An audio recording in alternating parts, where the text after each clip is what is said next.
Okay, hi everybody, and welcome to the English explanation of the present perfect. Okay, the present perfect is an English tense, and it is not always easy to translate it into Italian. So I would like to make with you some videos in which I explain the different situations in which the present perfect is used, can be used, and how you can translate it into Italian. But first of all, how is it formed? Okay, you have your subject, then you have the verb have in the present, so I have, you have, he has, and so on and so forth.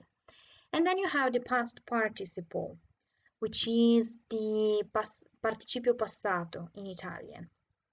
Okay, the past participle of regular verbs is formed exactly in the same way as the past simple. So you have to add ed.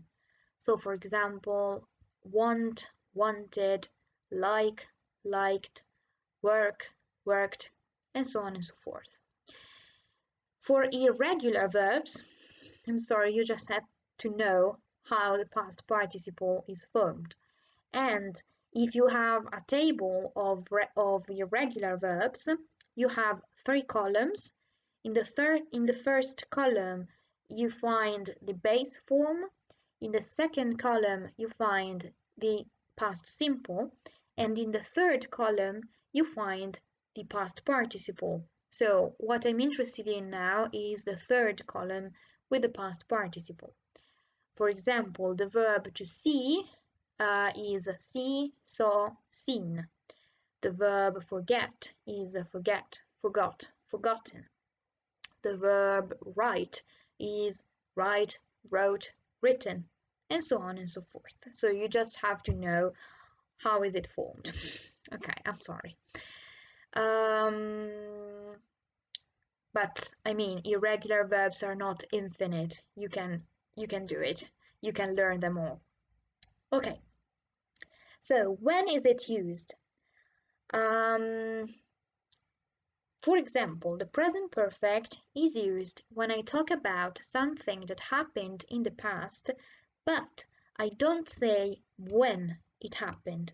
So, for example, if I say I saw this film yesterday night, because I say yesterday night, I say when it happened, I have to use the past simple. I saw this film yesterday night.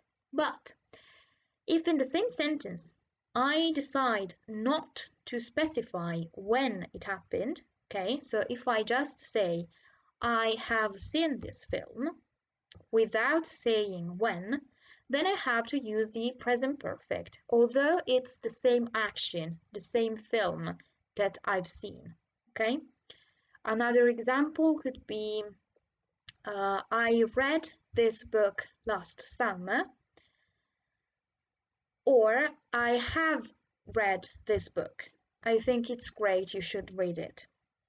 Okay, so same action, but if I say when it happened, I have to use the past simple. If I don't say when it happened, I have to use the present perfect. Okay, second case, I can also use the present perfect to say that something happened recently. Okay, so if I say I have taken the bus, I'm coming, it means ho preso il bus e sto arrivando. Okay, in this case, I often add just, which means appena. So I've just taken the bus, I'm coming. Or I've just finished my homework, ho appena finito I compiti. Or I've just eaten, ho appena mangiato, and so on and so forth. Okay? So when you see just, you know that you have to use the present perfect. There are other words that signal the fact that you have to use the present perfect. And these words are already, which means già, yet, which is often used in combination with a negative form, so not yet, and it means non ancora. ever and never, which can both be translated with mai in Italian.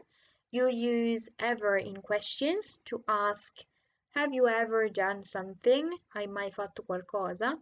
And never in sentences if you have to say, I have never done something. Non ho mai fatto qualcosa in all my life. Okay? When you find these words, you know you have to use the present perfect. So, for example, I have already eaten, ho già mangiato. Or I haven't eaten yet, non ho ancora mangiato. Or I have never been to London, non sono mai stata a Londra. Or have you ever been to London? Sei mai stata a Londra? Just remember that if you use never, you don't add not, because in English you can't have two negatives in the same sentence. So I have never been to London. Okay? This was the first lesson on the present perfect. Don't worry, it won't always be so simple, but I decided to keep it simple for the first lesson. So I hope you enjoyed it, and always remember to stay home if you can and stay safe.